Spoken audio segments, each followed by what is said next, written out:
So today we found out there is an insane quarterback in the transfer portal. His name is Thomas Castellanos. I did a video on him back in April, and in my opinion, he was one of the more underrated gems going into the 2024 college football season.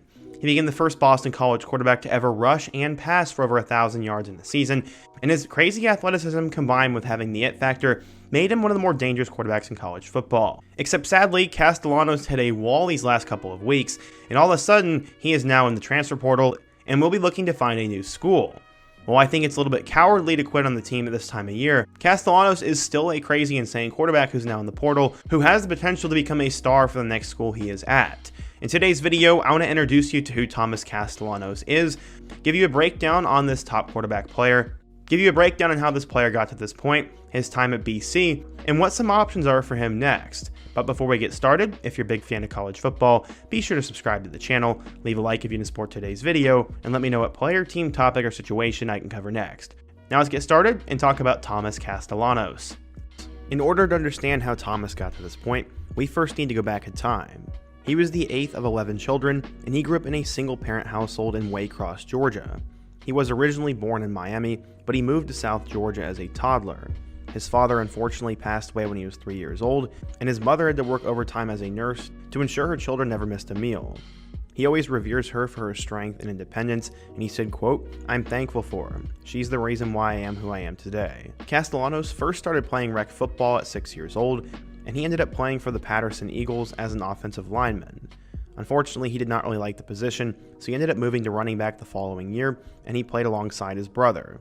He said, quote, "Since then, I have pretty much played for the local rec or travel teams every year, and I've loved the game of football." Although he is a gifted athlete now, there was a time when Castellanos was not the best player. He said, quote, "I used to be terrible at basketball, and I remember always shooting granny shots when I was little and missing pretty much all of them. But over time, I greatly improved my game and even won MVP last year." This is a testament to how good of an athlete Thomas is, and he was insane and seen as the next big thing in the area. When he attended Waycross Middle School, he played on the 8th grade football team while he was a 6th grader. That year, he was named both the best defensive player in football and the best offensive player in basketball. He made an impact on both teams right away, and in 7th grade, he became the team's MVP and led the Bulldogs to a conference championship again. He was the type of football player that coaches could not wait to get on their high school team, as he was smart, coachable, and could take over the game with each and every snap. One coach said, quote, "Thomas Castellanos is an 8th grade highlight film whenever he is on the field." At 5'9", 179 pounds, Thomas was a two-way player, and he handled duties at both quarterback and linebacker. Most of all, he loved the competition of the game, as he said, quote, "I love playing against the greats and striving to be the best." When he eventually got to high school, he was going to be placed into a read pass option style of offense, and Thomas was seen as the future of it. His goals going into high school, his mom said, quote, "He'd like to pursue a career in sports medicine. He wants to be a 5-star athlete, get a Division I scholarship, and play professional football." Well, Castellanos would end up doing all of that. Eventually, when he got to Ware County High School, he would blow up early on, but as a junior, he led his team to a 10-2 record, passed for 2,800 yards and 23 touchdowns, and also ran for 939 yards and 24 touchdowns. Eventually, he started to get noticed for his ability, and would get a ton of high major offers. As I alluded to in the intro, schools like Georgia were actually looking at him while he was in middle school, and I'm not quite sure if he had a David Sills type offer, but he was getting recruited and was noticed early on. Eventually, Florida State, Georgia Tech, Kansas, FAU, and Coastal Carolina were the first schools that began to offer him. Eventually, UCF and FSU were the last two, and those two were different from the others. Florida State was in an interesting spot though, as Florida State head coach Mike Norvell said, quote, "Thomas is somebody we recruited. We were looking at him as more of a running back / athlete as he was coming out, and he's done a really nice job." So yeah, Florida State wanted him more as an athlete, whereas UCF wanted him as a quarterback. Despite taking 2 unofficial visits to FSU, Castellanos chose UCF over Florida State. He ultimately wanted to play quarterback, and Florida State was just not going to give him that opportunity. One scout said, quote, "There are few signal callers that make more out of nothing than Castellanos." Why UCF? Well, he said, quote, "We've been talking about it and it had been on my mind, and after getting that offer from Gus Malzahn, who's a big-time coach, and with him wanting me to be his quarterback, I was ready to go." While he was pumped to go to UCF, tragedy would happen. 2 days after Christmas in 2021, right before he got to college, Thomas Castellanos lost his older brother Akeem Jones. At the time, he contemplated quitting football, but the lessons that his brother taught him helped him stay afloat. He recalled their frequent 2 a.m. phone conversations and how Jones had to really struggle to make it work for football. At one point, he was a quarterback at Garden City Community College in Kansas, and he always believed in Thomas when no one else really did. Castellanos ended up not quitting, and that was a good thing because he had a bright future and a very decorated past. He was an absolute star in high school in his 4 years, as he had more than 11,000 total yards. According to 24/7 Sports, Castellanos was a 3-star recruit, the number 33 athlete, and the 545th best player in the class of 2022. So, how would he do in Orlando at UCF? Castellanos had achieved his goal of getting a Division I scholarship and playing for a Power 5 team. While UCF was still technically in the American at the time, they were moving to the Big 12. As a freshman at UCF, he ended up playing in 5 games for the Knights, which would include a surprise start in the AAC Championship game against Tulane. John Rice Plumlee was nursing a hamstring injury, and Mikey Keene elected to enter the transfer portal before he would transfer over to Fresno State. In those 5 games at UCF, Castellanos didn't really do much. He ended up completing 9 of 16 passes for 75 yards without a touchdown or an interception. He did score a rushing score against Temple, but he obviously just was not ready for that moment and was going to need to be developed. As UCF was moving to the Big 12, he was asked about his role.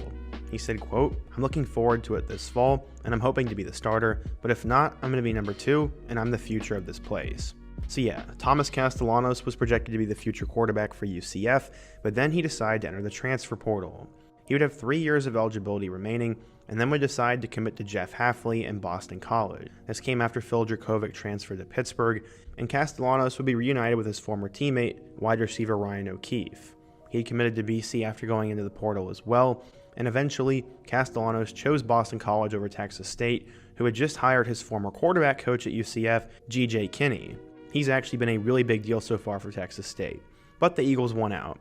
Now it seemed he was going to battle it out for the starting quarterback job at an ACC school, and while many believed it was Emmett Morehead's team, Castellanos would prove quickly that he should actually be given a chance. Morehead would be the starter in their first game, but on the third drive of Boston College's 2023 season, Emmett Morehead was done. They had pretty much prepared Morehead to be the guy all summer, but it took 10 passing attempts before Castellanos took over. That first game would come against Northern Illinois, and he would end up going 13 of 28 for 138 yards with 2 passing touchdowns and 67 yards and a rushing touchdown on the ground. Unfortunately, they would end up losing to Northern Illinois in overtime, but Castellanos showed enough to be the guy for the rest of the year. One thing that was extremely notable was in that Northern Illinois game, he had one of the most absurd 4th down conversions I've ever seen. He pretty much ran 30 yards back, scrambled 10 more yards to the right, ran around, and then threw a pass right past the 1st down marker, and this kept him in the game. He had a true Patrick Mahomes video game-like moment, and from there, he would continue to be really good. He had 2 touchdowns and a win over Holy Cross, and then absolutely went off against number 3 Florida State. In a game that no one gave Boston College any chance, Castellanos had over 400 combined yards with 2 touchdowns, and they only lost by 2 to the Seminoles. From there, he also had 4 touchdowns and 400 yards against Louisville, but they would also lose that game. Boston College was off to a 1-3 start, but Thomas would help them get it right. He had 2 touchdowns and a win over Virginia, had 4 touchdowns and a win over Army, had 2 touchdowns and a win over Georgia Tech, had a touchdown and a win over UConn, and then 2 more touchdowns and a win over Syracuse.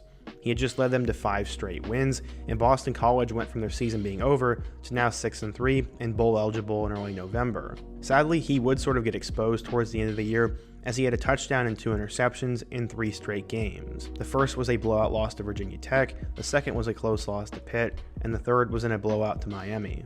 I guess by the end of the year, defenses were starting to figure him out, but he still had a really good year.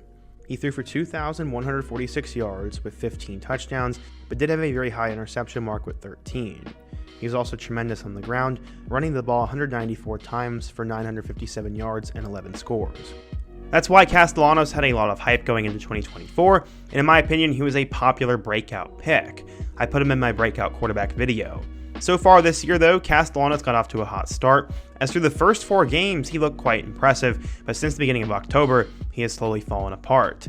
So far in the year, he went 99 of 161 for 1,366 yards, 18 touchdowns, and 5 picks, as well as running the ball 93 times for 194 yards and a score. We found out today that he's going to enter the 2025 transfer portal, as apparently Bill O'Brien, the head coach, announced that Grayson James would be the starter for the game against SMU. Okay, so yeah, this is a little bit cowardly on Thomas's end. Unless something happened behind the scenes, in my opinion, this is a very cowardly move. which to me puts an asterisk/red flag on his portal resume. But because of his athleticism and potential alone, I think he'd be worth a flyer, and with the right coaching, he could excel. We have no idea what happened behind the scenes, as there could have been a falling out, he could have been misused, he could be hurt, you never really know. But on paper, Castellanos will have to sort things out and find his next school. A lot of people are already talking about him for some reason going to Notre Dame, but maybe that's because of Notre Dame's recent trend of grabbing a one-year ACC rental and then moving on to the next one.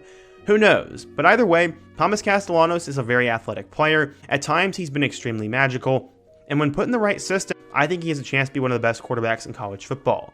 I really liked his film. I really thought he was a lot of fun to watch. And as a Mizzou fan, I was really worried about playing him this past September.